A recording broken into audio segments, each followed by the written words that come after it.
はい、大ちゃんこんにちは。こんにちは。こんにちは。ということで今日は後ろがまた緑ですね。そうですね。晴れ渡っておりますけれども、今日はですね、私の方からですね、気になることがございまして、はい。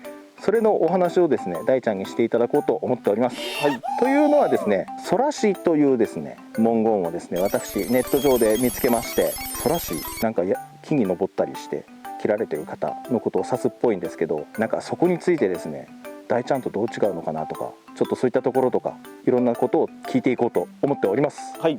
よろしくお願いいたします。お願いします。空師は僕たちは山師って言われるんですけど、空師っていうのはお寺とか神社とかそういう太いじゃないですか、かなり。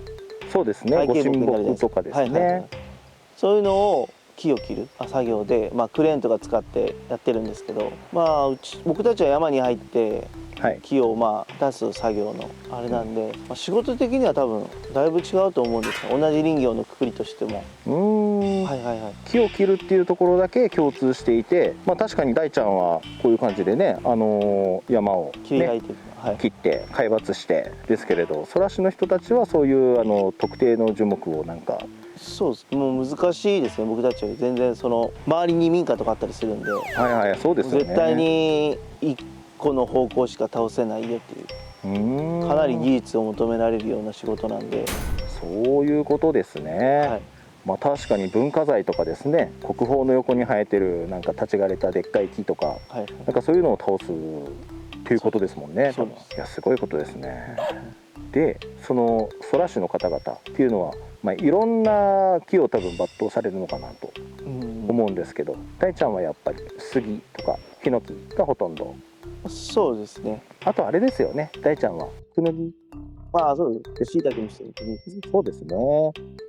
やっぱそういうクヌギとかですね、広葉樹になると、ちょうど後ろに広葉樹っぽいのがそびえ立ってますけど、やっぱ枝が広がるからですね。結構難しいですよね。そうですよね。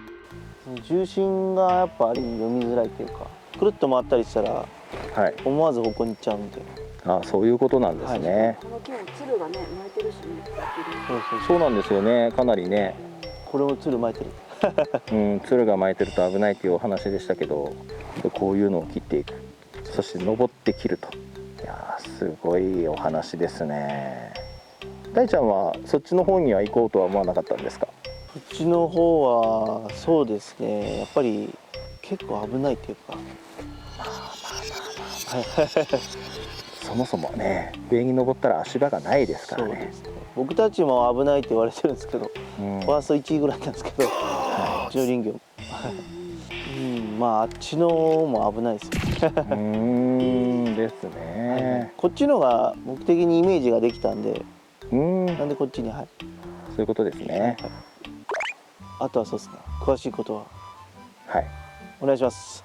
Google 先生。なんか空師ってなんで空師っていうかというと、高い木に登って木を伐採する職業のことで、昔は高い建物がなくて木が一番空に近いものだったから、その木に登って作業する、すなわち空に一番近いところで作業する職業ということで、空師という名前で呼ばれるようになったと。そういうことなんですね。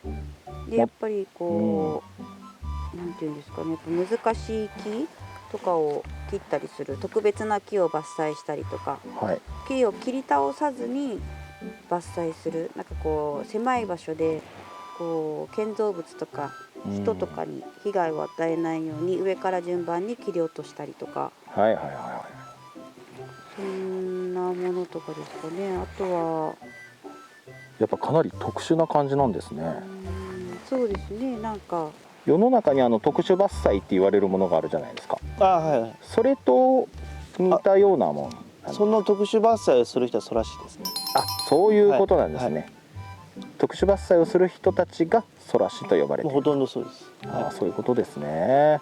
じゃあ昔からあった言葉なんですね、空師ってね。そうですね。むしろなんかネーミングめっちゃかっこいいですけどね。かっこいいですね。空師ってね、なんかね、空を司るみたいなね。なんかこう医師とか教師とかね、それこそ山師とか庭師とか漁師とか、そうですね。師のつく職業っていっぱいありますよね。そうですね。やっぱ本当専門って感じですもんね。そういう特殊伐採する人はなんていうんですかね。庭って何ですかね。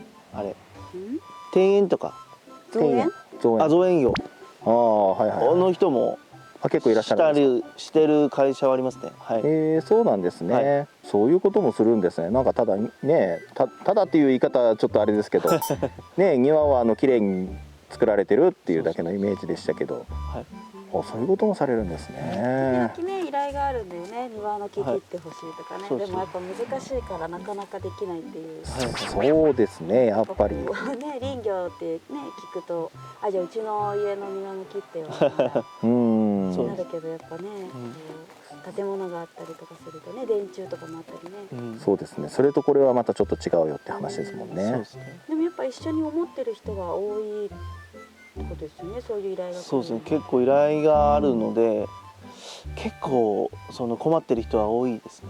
そうですね、はい、やっぱ庭の木もですよ、本当に建てた時、家を建てた時っていうのはまあちっこいわけじゃないですか、基本的には、でもこれが20年30年となってくると本当に手がつけられないぐらいでかくなって、まあ木の種類にもよるんでしょうけどね、やっぱその後先考えずにっていう言い方はあれですけどでかくなる木を植えてるとやっぱねすごいことになっちゃいますからね。やっぱ大ちゃんのとこにも来るんですね、ご依頼が。来ますね意外と来るやろうと思ったらだいぶ練習せんといかんでしょうね。やろうと思ったらそうですね、まあクレーンが入るところじゃないと僕はできないですねクレーンを使わずにされる方もいらっしゃるんですか。ロープだけで。ロープだけで。このソラシさんとかでしょうね。上からどんどん切っていって作る。それもそうよ、クレーンで吊るして。クレーンでするのもソラシさんするの？そう。そうなんだ。クレーンで入るとかやっぱクレーンがいい。そうですね。のが安全中か。